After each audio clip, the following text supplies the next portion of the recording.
Hello everyone and welcome, and yes, here we learn English and Luganda language with ease. Even today we're going to look at an important aspect. Now tugenda kuba kuchetwiga echenjawulo. We have here and here. So what is the difference?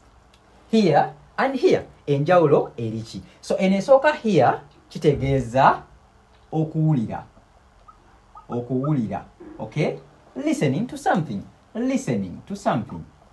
Okay? Listening to something. We also have here.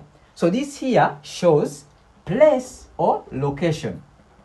Okay? Location, place. Wano. Okay? H4. Chawano. Let's have a look at some examples. For example, I can say, I hear you. I hear you with H-E-A and R. I hear you. Inkuwulira. Inkuwulira. Okay? Remember here we learn English and Luganda with ease. Okay, so I hear you. Nkuwulira. Whereas we have here. For example, I am here. I am here. This here means indi wano.